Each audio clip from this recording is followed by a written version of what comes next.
আসসালামু আলাইকুম আপু ভাইয়ারা, আপনারা সবাই কেমন আছেন? এই যে সকাল থেকে ব্লগটা শুরু হয়ে গেল। বড় আপু যাচ্ছে মেজো আপুর বাসায় মেজো আপুকে আনতে।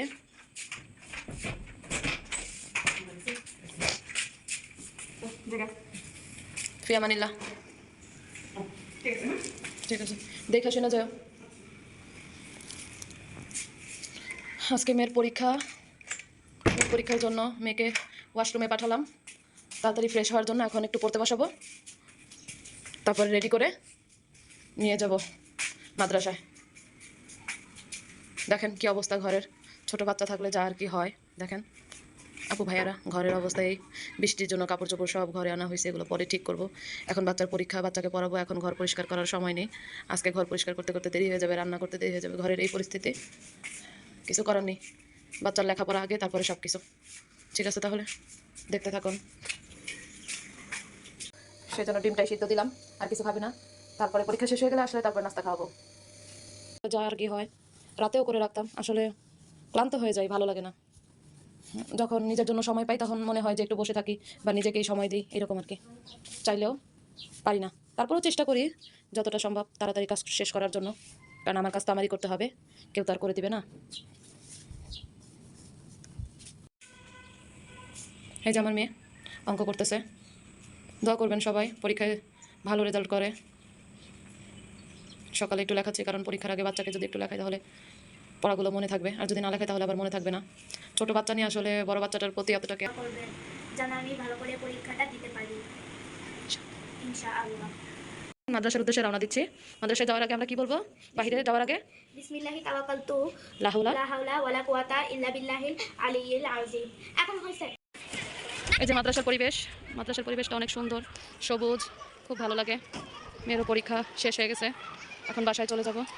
মাদ্রাসার পরিবেশটা আসলে অনেক ভালো লাগে। সামনে আমার বান্ধবী আছে, গোলাপি কালারের হিজাব পরা।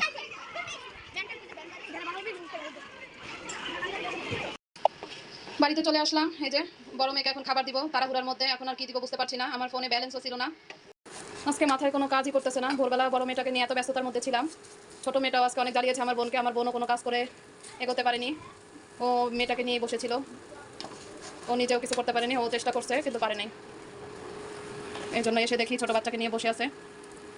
এখন দুজনেরই একই অবস্থা, কয়টা বেজে গেছে মাঠার জন্যই। আর দুই একটা বয়ামে আছে এই আদা রসুন, আর সবগুলোই টক দই। ও আবার অনেক প্রচুর পরিমাণ মাঠা খায়, আমাদের ঘরে আবার সবাই মাঠা পছন্দ করে। কি রান্না করবো বুঝতে পারতেছি না। আবার মেজো বোন আসবে বাসায়, তারপরে আবার এই যে ফ্রিজে থেকে গরুর মাংস ছাড়াতে পারছি না। মন চায় যে হাতুড়ি দিয়ে একটা বাড়ি দিয়ে গরুর মাংস ছুটিয়ে দেই, কিন্তু আসলে ছুটতেই। আপু ভাইয়েরা, এখন আমার ভাগ্নিটাকে খাওয়া দাওয়া করাচ্ছে। তো এখন রান্না করার অবস্থা অনেক খারাপ, আবার আমার বোনরা আসবে বেড়াতে। তো আপু অনেক কাজ করছে এসে বাবু। এখন আমি একটু আপুকে হেল্প করবো, মাংসগুলো ভিজাইলাম আর থালা বাসনগুলো ধুবো, ডিমগুলো ধুয়ে র্যাকের ভিতরে রেখে দিব। তো সাথেই থাকুন, দেখতে থাকুন। কাজ দেখাতে পারছি। তারপরে যে আজকে মুরগি রান্না করব আলু দিয়ে, আর এই যে এটা কি মৃগেল মাছ ভুনা করব। আর ভাত রান্না হয়ে গেছে, মাছগুলো ভেজে নিচ্ছি। মাছের মশলাটা একটু ভালো করে কষাতে হবে। ভালো করে কষালে দেখা যায় যে এটা যখন তেল ছেড়ে দিবে তখন মশলা কষানোটা খুব সুন্দরভাবে হবে, গন্ধটাও খুব ভালো বের হবে। এটা যে সুন্দর একটা ফ্লেভার আছে এটাই বের হবে। আপনারা সবসময় মশলাটা কষানো। ভাইয়ারা এখন মাছগুলো দিয়ে দিচ্ছি, ঝোলটা দিয়ে। তারপর দেখো বন্ধুরা, মনের একটা কষ্টের কথা কব। আমার সবচেয়ে পছন্দের জিনিস ধনেপাতা, তা যে কবে কিনে আমি আমার সাইড ব্যাগের মধ্যে রেখে দিয়েছিলাম, তা আমি নিজেও করতে পারি না। এনে দেখি গোবর হয়ে গেছে।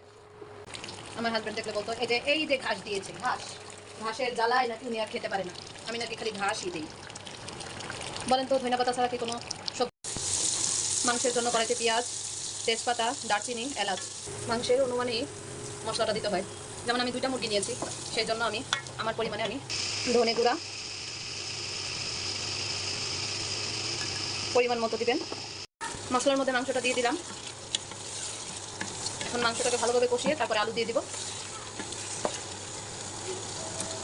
দেখেন আপু ভাইয়ারা এত চিকেন পছন্দ করে যে সে চিকেন ছাড়া ভাত খেতেই পারে না। দেখেন সে রান্নার সামনে এসে দাঁড়িয়ে আছে, কখন রান্না হবে, চিকেন খাবে। সেই জন্য। তোমার পরীক্ষাটা কেমন হয়েছে? ভালো, অনেক ভালো। অনেক ভালো হয়েছে? তাই? হ্যাঁ। সুন্দরভাবে পরীক্ষা দিয়েছো? হ্যাঁ। ওয়ালাইকুম আসসালাম ওয়া রাহমাতুল্লাহি ওয়া বারাকাতুহু। আলহামদুলিল্লাহ। এই যে আর এটা হচ্ছে মেজো বোন।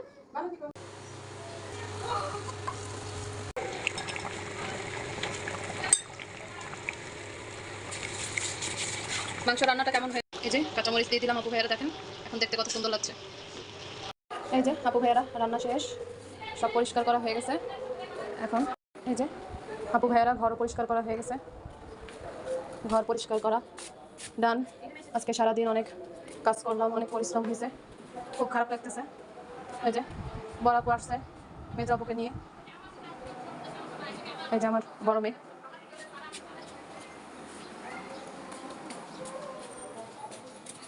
এই ভালো লাগবে, ঠিক আছে।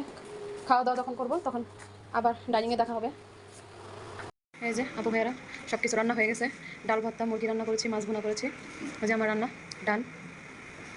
আজকে তাহলে এখান থেকেই বিদায় নিব আপু ভাইয়ারা। আপনারা সবাই আমার পাশে থাকবেন। আমার ব্লগ যদি আপনাদের একটু ভালো লেগে থাকে তাহলে লাইক কমেন্ট শেয়ার করবেন। টুইন সিস্টার লাইফস্টাইল ব্লগে আপনারা সাবস্ক্রাইব করবেন। ঠিক আছে, আজকে সকাল থেকে নিয়ে এই পর্যন্ত এখানে বিদায়। আসসালামু আলাইকুম।